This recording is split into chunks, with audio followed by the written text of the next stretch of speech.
عسلامة. اليوم ان شاء الله باش تشوفوا معايا وصفة اليويو بعصير متاع البرتقال. ان شاء الله تعجبكم، وصفة سهلة وناجحة وتجيب لينا برشا. مكونات اليويو اللي بالبرتقال سهلة على الاخر كما اليويوات الاخرين، يعني نعوضوا الياغورتا بالبرتقال وانا نعوضوا الماء بالبرتقال عادي. عصير برتقال، هنا انا خديت كعبتين برتقال ورحيتهم بقشورهم، يعني غسلتهم ونحيت القلوب متاعهم ورحيتهم بقشورهم وزدتهم شويه على الطرشيه وصفيتهم وتحصلت على كاس نتاع عصير برتقال. شوفوه كيفاش غامق على خاطر مرحي بقشوره.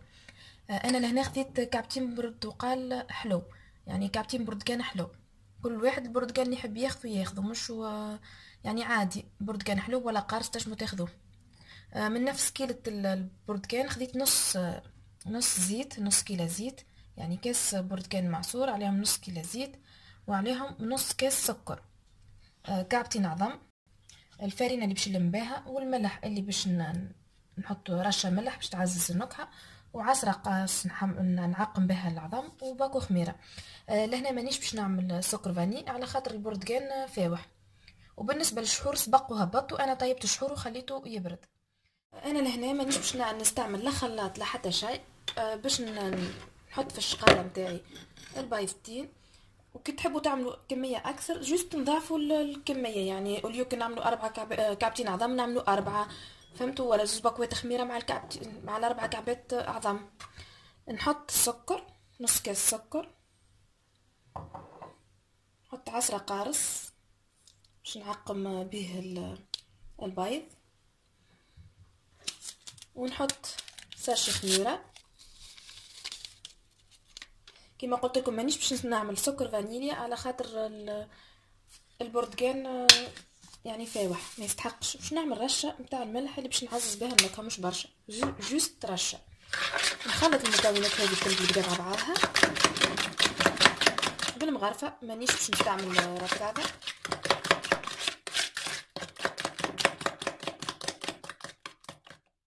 لهنا خلطت العظم والسكر والخميره مع بعضهم حتى كش نتفاعلوا. او باش نحط السوائل. بسم الله. نحط الزيت، نص كاس زيت، يعني نص كمية البرتقال نعملوها زيت، نخلطوه مع بعضه.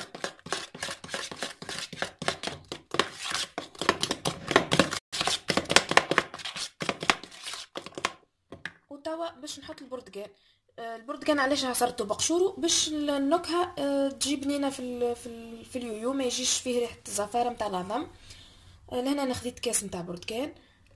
كما تحبوش تعملوا البرتقال بقشوره تنجموا تعملوا عطرشيه، تعوضوا يعني البرتقال بكاس عطرشيه، والا تعملوا برتقال من غير قشور تكون. نخلط هكا المكونات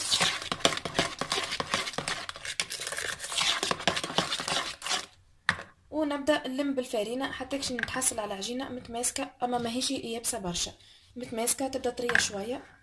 الفارينه حسب التقريب 500 غرام، يعني كل واحد والفارينه اللي عنده. هذاك علاش يعني ما عندهاش كيل معين الفارينه، على خاطر نلمو حتى كش نتحصلوا على عجينه متماسكه. لهنا لميت العجينه بالكدا. شوفوها كيفاش تتلصق، اما ماهيش يابسه، يعني تتلصق ومش يابسه. باش نبدا توا نحل في العجينه بشويه زيت. ما نستعملوش الفارينه هي اللي تعمل برشا كشكوشه في الزيت كي نجو نقلوها، يعني نعملوا في البلان دو طرافاي نتاعنا شويه زيت ونحلوا العجينه ونطبعوا باي حاجه يعني اليويو ونحطوه يتقلى. انا في الوقت هذا تو باش نحط الزيت يسخن ونبدا نحل في العجينه ونخدم فيها.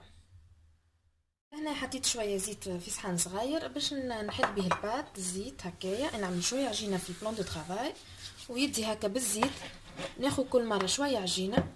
شوفوها العجينه كما قلت لكم هاي تتلصق ماهيش اليابسه.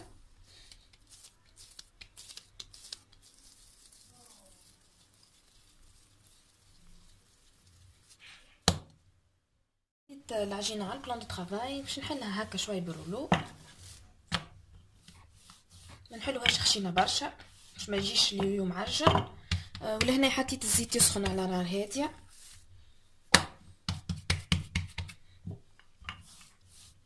نعملها هكا مستويه. نوريكم الخشن اقل من سنتي، اقل من سنتي حليتها. ولهنا خديت كاس باش نطبع بيه.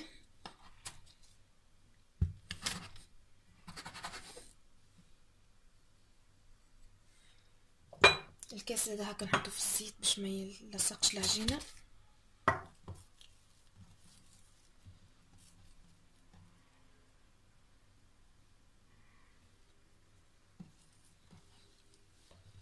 هكا. ولهنا خديت باش نطبع، باش نعمل الدوائر كيما هكا.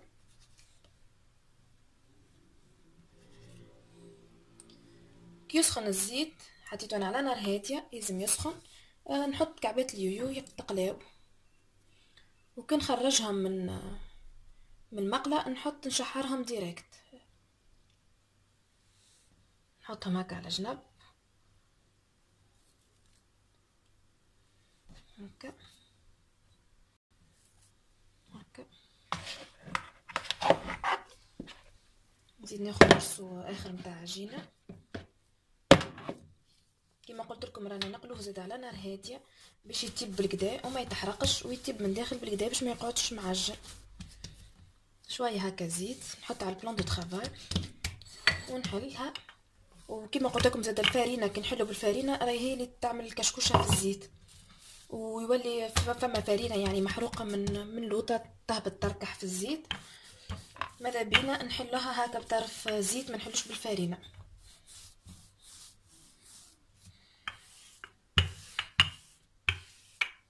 نحلها هكا، وكل واحد الكبر اللي يحب يعمل كعبة اليويو ويعملهم. نحط هكا الكاس في زيت ونحلها هكا.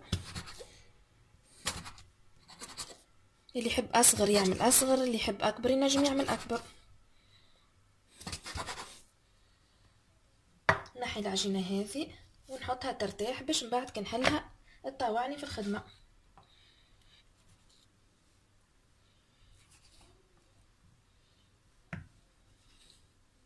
انا باش نجرب نحط هذه في الزيت نشوفه سخن ولا لا، وكان سخن الزيت نبدا نقلي في كعبه اليويو. انا لهنا عندي زيت سخون تو باش نبدا نقلي في كعبه اليويو.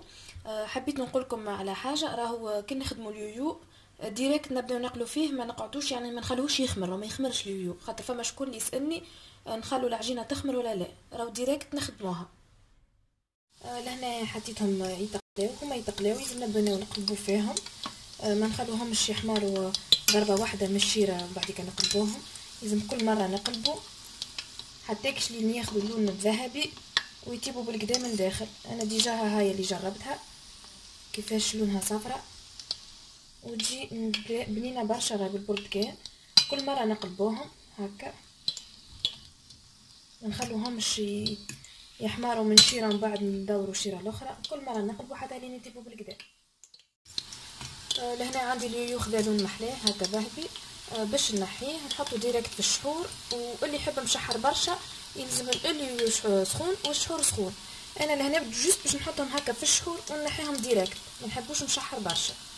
بسم الله. يعني كي نحي هكا ديريكت نحط في الشحور ديريكت هكا ديريكت ونحيهم فيسع فيسع، مانيش باش نشحرهم برشا. جوست هكا شويه، ما نحبوهوش مشحر برشا نحنا اليويو. ونحيه ونحطه في الكسكاس. هذوما كعبات اليويو انا خرجتهم من الشحور فيسع فيسع، ما نحبهمش يتشحروا برشا باش ما يجيش معسل برشا. وكما قلت لكم اللي يحب مشحر برشا يخليه في الشحور يشرب بالكدا من داخل. كل مره نقلبهم حتى ياكش لين يطيبوا ونتحصلوا على لون باهي، وبعد نشحرهم ونحطهم في الكسكاس يستقطروا، ومن بعد نوريكم في صحن التقديم. هذوما كعبات اليويو كملت تقليتهم. فما اللي شحرتهم بالكدا كيما هذم، ما شحرتهم برشا. 4 كعبات شحرتهم بالكدا. نوريكم كيفاش جا من داخل مشحر، جا شارب العسل بالكدا. وهذوما شحرتهم عادي يعني مش برشا. يجي بنين برشا. فما كعبات زاده ما حطيتلهمش الشحور جمله، هذوما ما حطيتلهمش الشحور، يجي هشوش برشا ويجي بنين برشا. شوفوه كيفاش طايب بالكدا من داخل.